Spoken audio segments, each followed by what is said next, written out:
Hello everyone, I hope you all are healthy and safe at your home. So today we are going to continue our topic, the conservation of resource. So conservation of resource के बारे में हम लोगों ने Gandhian philosophy की बात की थी कि what was Gandhi's take on conservation of resources, why do we need to conserve the resources and what was the major cause for the resource depletion at the global level according to Gandhi ji. तो ये सारे points हमने discuss किए थे. आज हम international level पे देखेंगे कि when do we started thinking about the conservation of resources at the international level. तो देखें तो सबसे पहले 1968 में इसकी बात हुई थी और इसकी बात की थी क्लब ऑफ रोम ने, जो कि रोम जो है इटली में एक शहर है. इन्होंने 1968 पे एक सिस्टमैटिक तरीके से किस तरह से हम रिसोर्सेज को यूज़ करें इसकी बात की. देन 1974 में गांधीयन फिलॉसफी को प्रेजेंट किया था शूमेकर ने. उनकी एक बुक थी small is beautiful. Small is beautiful ये है शूमेकर. इन्होंने अपनी बुक में इसकी बात की थी कि किस तरह से हमें रिसोर्स को सेव करना है. Then seminal contribution with respect to resource conservation at the global level was एक कमीशन था. उस कमीशन का नाम था ब्रंडटलैंड या ब्रुंडटलैंड, जो भी आप बोलो. द ब्रुंडटलैंड कमीशन रिपोर्ट 1987 इन्होंने अपनी रिपोर्ट में इसके बारे में बात की थी. Then this report introduce the concept of sustainable development और इसी रिपोर्ट से सस्टेनेबल डेवलपमेंट का कंसेप्ट शुरू होता है, जिसके बारे में ऑलरेडी हम लोगों ने बात की है कि what is sustainable development. When development takes place without damaging the environment या when development takes place without compromising the future generations need. जब हमारी आज की जनरेशन हमारे फ्यूचर जनरेशंस की नीड को कंप्रोमाइज़ ना करे तो उस तरह के डेवलपमेंट को हम बोलते हैं सस्टेनेबल डेवलपमेंट. तो ये बात हुई थी. देन उसके बाद ये चीज़ें सब्सिक्वेंटली हुई. उसके बाद फिर एक बुक आई थी our common future. It is as a means for resource conservation which was subsequently published in a book entitled our common futures. उसके बाद एक बहुत ही इंपॉर्टेंट सिग्निफिकेंट इवेंट हुआ था अर्थ समिट को लेके रियो डी जेनेरियो, और इसके बारे में हम लोगों ने ऑलरेडी बहुत सारी बातें कर ली हैं. बहुत डिटेल में हम लोगों ने एजेंडा 21 और ये जो रियो डी जेनेरियो अर्थ समिट हुआ था, कहाँ हुआ था, क्या क्या पॉइंट्स थे, क्या ऑब्जेक्टिव था, ये सब हम डिस्कस किए थे. तो बस ये एक छोटा सा इन्फॉर्मेशन था जिसको हमें देखना था. सब फैक्ट है कि कब ये स्टार्ट हुआ था. स्मॉल इज़ ब्यूटीफुल, यहाँ से क्वेश्चंस आते हैं किसने लिखा था इसको, तो ये जानते रहिएगा. शूमेकर ने, इन्होंने गांधीयन फिलॉसफी को अपने स्मॉल इज़ ब्यूटीफुल में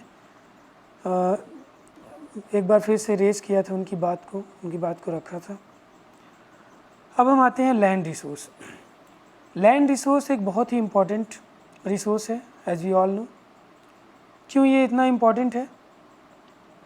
ये इम्पॉर्टेंट इसलिए है क्योंकि सारी एक्टिविटीज़ जो हम करते हैं, मैक्सिमम जो एक्टिविटीज़ है वो लैंड पे हम करते हैं. जैसे फॉर एग्जांपल जितने भी वेजिटेशंस हैं, वाइल्ड लाइफ, जानवर वगैरह, human life, economic activity, transportation, communication, सारी चीज़ें हमने बिल्डअप की है कहाँ पे? लैंड पे.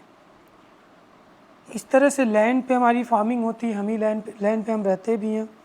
तो हमारे सर्वाइवल से लेके even natural survival, wild life, सारी चीज़ें ज़मीन पे निर्भर है. इसीलिए लैंड हमारे लिए एक बहुत ही इम्पॉर्टेंट रिसोर्स है. So land is an asset of a finite magnitude. इसकी लिमिटेशंस है ना, लैंड का लिमिट है.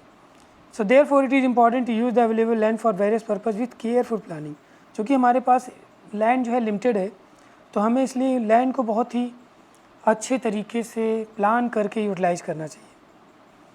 So India has a land variety. India में बहुत सारी वेराइटी की लैंड है और इसके फीचर जैसे माउंटेन है, प्लेट्यू है, प्लेन्स है, आइलैंड्स है.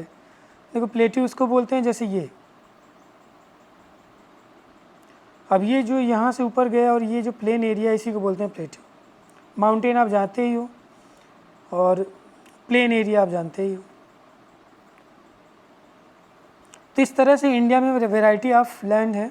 लैंड की बहुत सारी वेराइटी हैं. रिलीफ फीचर्स जो चैप्टर फर्स्ट था आपका इकोनॉमी थिंक उसमें जियोग्राफी में, उसमें आपने पढ़ा था रिलीफ फीचर ऑफ इंडिया, और वहाँ पे आपने माउंटेन प्लेट्यू प्लेन्स के बारे में थोड़ी आपको इंट्रोडक्शन हुआ था। यहाँ पे हम देख रहे हैं कि प्लेन, प्लेट्यू और आइलैंड। आइलैंड उसे बोलते हैं जो लैंड चारों तरफ से पानी से घिरा हो, a land surrounded by the water. तो उसके बाद about 43% of the land area is plain. India की बात करें तो इंडिया में लगभग 43% जो लैंड एरिया है वो प्लेन है, which provide facilities for agriculture and industry. Plain areas पे आप एग्रीकल्चर बहुत आसानी से कर सकते हो, इंडस्ट्री भी सेटअप कर सकते हो। माउंटेन्स की एरिया, माउंटेन कंटेन्स 30%। तो देखिए 43% एरिया पे आपका है इंडस्ट्री एंड फार्मिंग, और 30% पे है आपका माउंटेन। एंड तो ये 30% है टोटल सरफेस एरिया का, इस पे माउंटेन है, और ये इंश्योर करता है perennial flow of some rivers. तो यहाँ से पानी, जैसे गंगा रिवर है, ब्रह्मपुत्र रिवर है, ये सब पेरेनियल रिवर है। इसको पेरेनियल इसलिए बोलते हैं क्योंकि ये थ्रू आउट द ईयर ये बहता रहता है, मतलब ये चूँकि ग्लेशियर से पानी आता है तो हमेशा बर्फ़ पिघलती रहती है और पानी कंटिन्यूस फ्लो करता रहता है। तो कंटिन्यूटी के कारण इसको पेरेनियल रिवर बोलते हैं। और ऐसे रिवर जो मानसून पर डिपेंड करते हैं उसे पेरेनियल नहीं बोलते, क्योंकि after the monsoon gets over और उस तरह के रिवर जो होते हैं वो सूख जाते हैं। तो ये चीज़ें हो गई। उसके बाद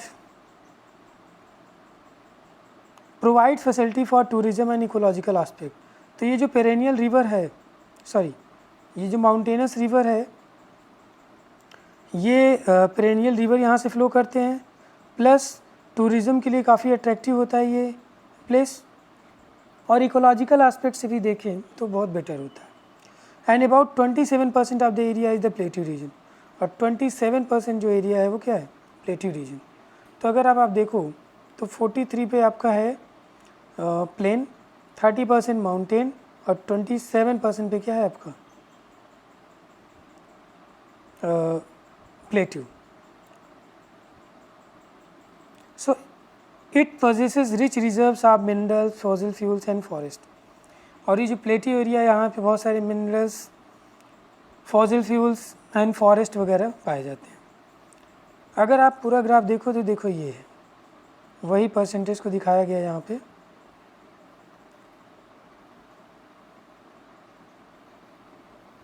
देखिए 43% क्या है आपका प्लेन है, 27% आपका प्लेट्यू है, और 30% आपका है mountainous area.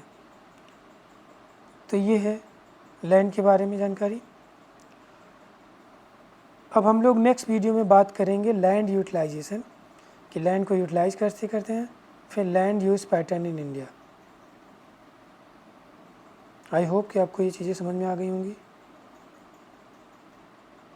Thank you for listening.